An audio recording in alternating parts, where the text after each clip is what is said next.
Get ready for your daily dose of marketing strategies and tactics from entrepreneurs with the guile and experience to help you find success in any marketing capacity. You're listening to Marketing School with your instructors, Neil Patel and Eric Su. Welcome to another episode of Marketing School. I'm Eric Su. And I'm Neil Patel. And today we are going to talk about our favorite Google Analytics hacks that actually help you grow. So I'll kick things off right here.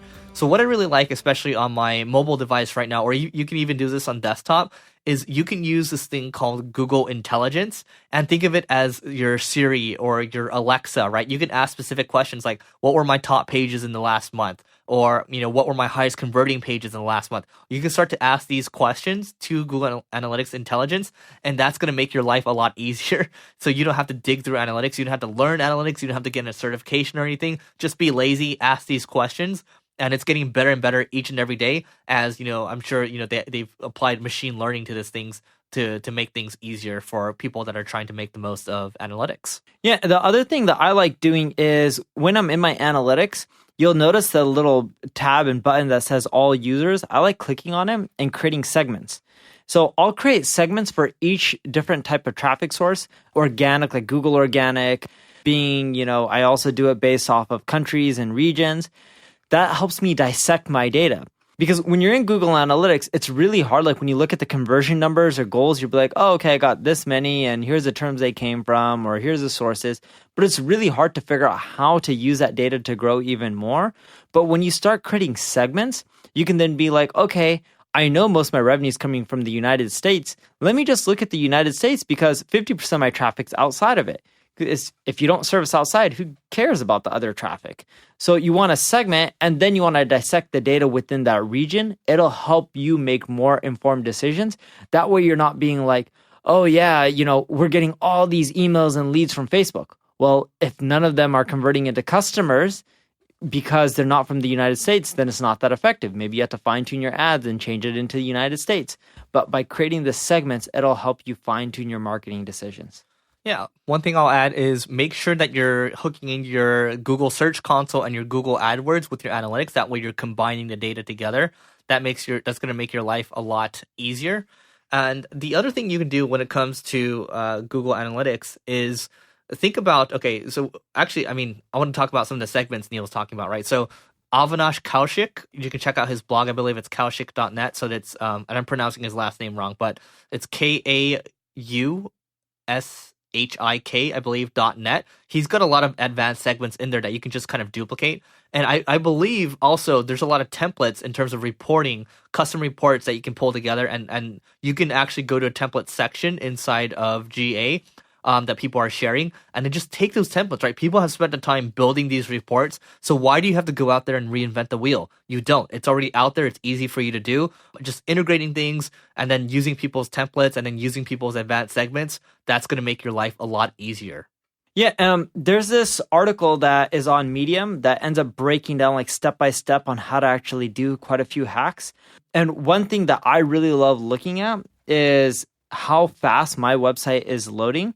So everyone's just like, oh, you need to supercharge your site. It takes forever to load, and they can see that data in Google Analytics. But what I really like doing is I base my decisions, not what users are telling me, but more so what I'm seeing in analytics. So like, I just won't use Google page speed. I'll go into analytics and see what pages load slow. So instead of just optimizing your total site for page speed, you need to look at your most popular pages, and then you can see the load time per page and within GA, and then go and optimize your most popular ones. Make sure they load fast, and that will really help boost your conversions. Amazon had some study that shows something like for every second your site loads slower, like you lose conversions by 1%. It was something like that. But speed hacks are really important. And just trying to make your whole site faster in general, what you'll find is that doesn't necessarily increase your revenue that much. You have to find the most popular pages and the load time for those pages and first focus on improving those specific ones. Great. The final thing I'll add from my end is utilizing Google Tag Manager too, right?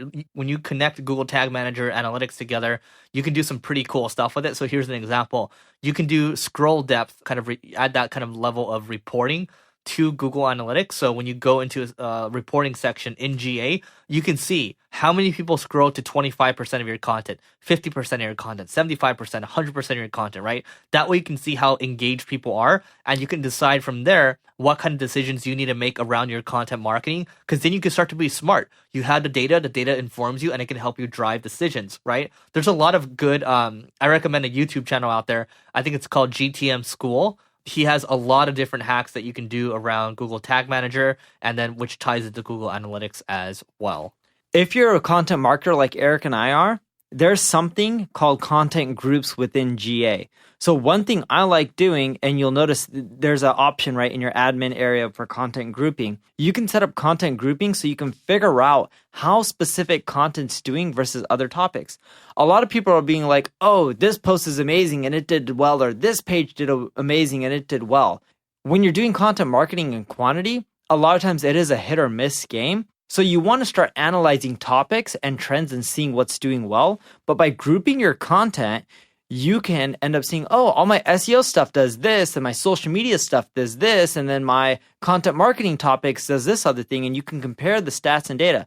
By using content grouping, you'll be able to better analyze and be like, all right, this is what I should focus on to get the most traffic, most conversions, most sales.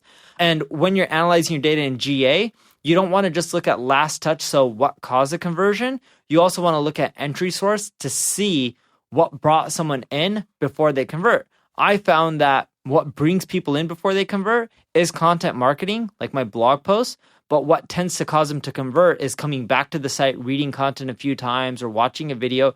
And then finally, they'll go to the website directly and then convert. But they first found it, usually through social media or Google. They land on a blog post, they read it, they come back from, let's say, email collection, and eventually they convert 30 or 60 days later into a lead.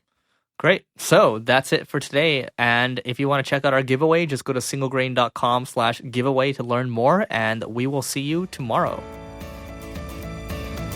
This session of Marketing School has come to a close. Be sure to subscribe for more daily marketing strategies and tactics to help you find the success you've always dreamed of.